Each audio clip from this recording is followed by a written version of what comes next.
안녕하세요 여러분, 앙찌입니다. 최근 미국 주식시장이 조금 주춤하는 모습을 보여주고 있는데요. S&P 500과 다우 지수는 최근 한 달 동안 크게 오르지도 내리지도 못하고 횡보하는 모습이고요. 나스닥은 고점 대비 마이너스 8% 가까이 빠지면서 사실상 거의 올해 상승분을 반납한 상황입니다. 조금 아쉬웠던 게 이번 1분기에 기업들 실적 발표하면서 또 상승 동력이 만들어지지 않을까 기대를 했는데 생각보다 투자자들 심리가 빠르게 위축이 되면서 실적이 잘 나오고 있음에도 불구하고 주가는 영 부진한 모습입니다. 이런 걸 보면서 주가를 움직이는데 기업의 실적뿐만 아니라 투자자들의 심리가 참 중요하구나 라는 걸 다시 한번 느끼게 되는데요. 이 자료는 2000년부터 2020년까지 S&P 500 기업들의 이익, EPS와 그리고 지수 차트입니다. 20년 전에 비해서 2020년 S&P 500 지수가 1300에서 3700으로 약 2.9배 올라왔습니다. 그런데 막상 S&P 500 기업들의 이익을 보면 48에서 94로 약 2배 올랐습니다. 그러니까 이렇게 주가가 오르는데 이 기업의 실적 외에 영향을 미친 게 있다는 건데 그게 바로 투자자들의 심리라는 거죠. 특히 최근 1년이 그랬습니다. 거의 제로에 수렴할 만큼 초저금리에다가 경제를 활성화시킨다는 명분으로 돈을 계속 푸니까 투자 심리가 좋아진 겁니다. 그러니까 사실상 2020년 애플의 실적은 전년 대비 약 20% 올랐지만 주가는 거의 70% 넘게 오르는 현상이 벌어지게 된 거죠. 이게 아무리 미래 기대 실적을 반영한 결과라고 하지만 실적과 주가의 괴리가 상당히 컸던 걸 알 수 있습니다. 그러니까 올해 애플이 실적이 그렇게 잘 나왔는데도 주가는 막상 쉬어가는 게 이해가 되는 부분이죠. 그런데 최근에 인플레이션이 빠르게 진행이 되면서 이거 물가 상승 속도가 너무 빠르다. 이러다 연준이 금리 올리겠다. 돈 다시 걷어들이겠다. 라는 우려가 커지면서 투자 심리가 다시 위축되고 있습니다. 아니 그럼 이제 주가 떨어지는 거냐? 물론 단기적으로는 이런 불안 심리가 계속 확산이 되면서 주가가 떨어질 수 있을 거라고 생각을 합니다. 지금 CNN에서 발표하는 공포 탐욕 지수를 보면 나침 바늘이 40을 향하고 있죠. 작년 3월 12일 코로나 하락장이 한창일 때는 무려 2까지 내려간 적이 있었는데요. 정말 오랜만에 이 공포 구간에 진입한 걸 알 수 있습니다. 그래도 다행인 건 앞서 얘기를 했지만 지금 기업들 실적이 정말 잘 나오고 있습니다. 지금 S&P 500 기업의 약 90%가 1분기 실적 발표를 마친 상황인데 이 기업들의 1분기 이익 성장률이 전년 대비 무려 50%에 달한다고 합니다. 앞서서 주가를 결정짓는 건 심리와 실적이라고 말씀을 드렸는데 심리가 이렇게 위축이 돼도 실적이 뒷받침된다면 하방을 튼튼하게 받쳐주는 지지대가 될 수도 있다는 겁니다. 여기 보이는 파란색 선이 기업의 이익을 나타내는데 2020년 한 해 동안 코로나로 인해서 이익이 거의 30% 가까이 꺾였었습니다. 그럼에도 불구하고 S&P 500 지수가 이렇게 오른 건 여기 심리라고 볼 수 있는 PE 값이 높게 유지가 되어 왔기 때문입니다.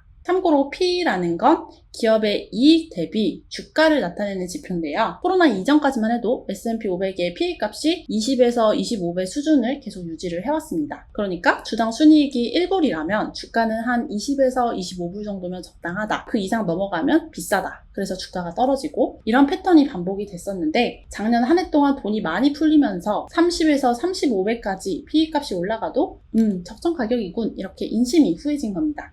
그러니까 기업의 이익 대비 주가가 많이 올라도 무너지지 않고 쭉쭉 올라올 수 있었던 거죠. 그런데 투자 심리가 위축되면 그 후했던 인심이 다시 이렇게 쪼그라들겠죠. 그러면 30에서 35배라는 PE가 너무 비싸다는 생각이 들면서 적정 PE가 다시 이렇게 20에서 25배까지 내려오게 될 수도 있습니다. 자, 이렇게 PE 값이 내려간다면 둘 중에 하나겠죠. 주가가 떨어지거나 혹은 기업들의 이익이 늘어나거나. 너무 다행인 건 1분기 S&P 500 기업의 이익 성장률이 50%에 달한다고 말씀드렸죠. 심리가 위축되는 걸 어느 정도 상쇄를 해줄 만큼 성장세가 좋아서 그 기세가 2분기, 3분기, 4분기까지 이어진다면 시장에 큰 하락은 없지 않을까라는 게 제 생각입니다. 특히 이 50%라는 숫자는 S&P 500 내에서도 실적이 좀 부진했던 유틸리티, 산업재 업종의 성과도 포함한 평균값이기 때문에 이렇게 소비재, 금융 부문처럼 200%, 100% 이상 성장하는 업종도 있습니다. 그러니까 올해 실적 성장이 시장 대비 더 우월하게 나타날 만한 업종을 선별해서 투자를 하신다면 설사 이 주가 지수가 조금 오르지 못한다고 하더라도 그 안에서 시장 대비 더 좋은 성과를 낼 수 있지 않을까 생각합니다. 저도 최근에 제 손실을 보전해주는 업종이 이 금융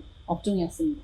유나이티드 헬스그룹 같은 보험주나 JP모건 같은 은행주들이 또 효자 노릇을 해주더라고요. 이 외에도 여러분 관심 두시는 기업 중에 실적이 탄탄한데 이번에 심리가 위축이 되면서 분위기 따라서 덩달아 하락한다면 오히려 줍줍할 수 있는 기회로 삼을 수 있지 않을까 생각을 합니다. 공포에 사는 거죠. 그런데 이미 물려버린 것 때문에 속상하실 수도 있습니다. 저도 작년에 투자를 해서 수익률 2배인 게 지금 본전 온 것도 있고요. 물론 이렇게 벌면 다행이지 마이너스 수익률인 것도 많고요. 작년에 돈 좀 벌었다고 세금까지 냈는데 올해 일부 반납을 하니까 기분이 안 좋더라고요. 그렇지만 이 또한 지나가리라는 걸 알고 있기 때문에 덤덤하게 대응을 하려고 노력을 하고 있습니다. 여러분께 조금 위안이 될 만한 자료를 가지고 왔습니다. 이 자료는 2000년부터 현재까지 20년 동안 S&P 500 지수의 이전 고점 대비 하락률을 나타낸 자료입니다.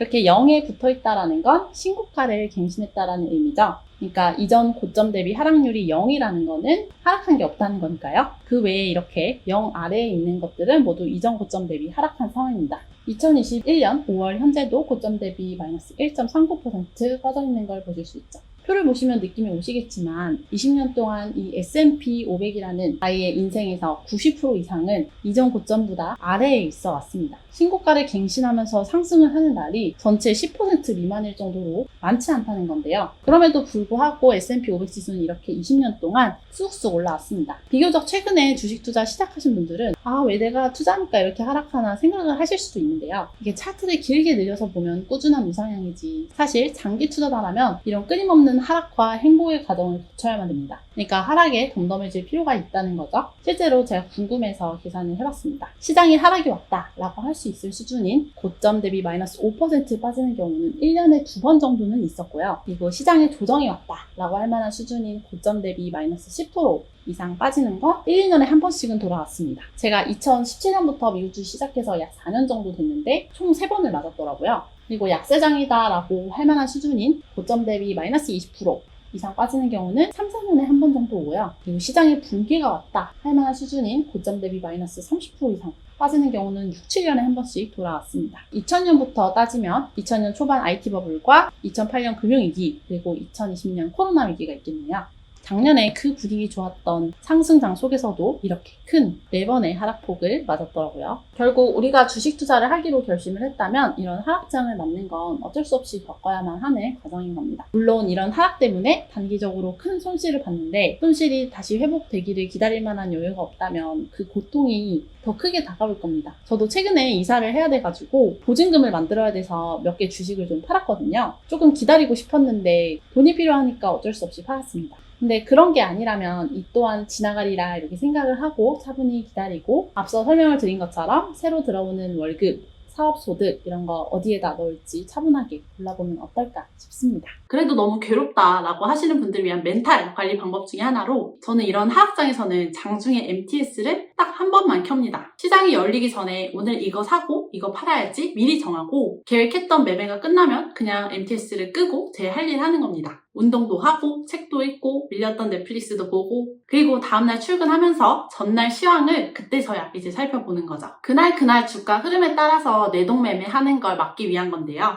작년 코로나 위기 때도 그렇고 제가 하락장을 버텨온 방법입니다. 굳이 매일매일 MTS 창을 들여다보면서 스트레스를 받을 필요는 없잖아요. 이게 단기 매매를 하시는 분이 아니라 만약에 저처럼 중장기 투자를 계획하고 계신 분이라면 추천드립니다. 네, 이상 오늘 미국 주식 시장 간단하게 살펴봤고요. 다들 어떤 상황이 와도 차분하게 대응을 하셔서 2021년에 플러스 수익률로 한 해 마무리하시기를 바라겠습니다. 그럼 다음 시간에 만나요. 안녕!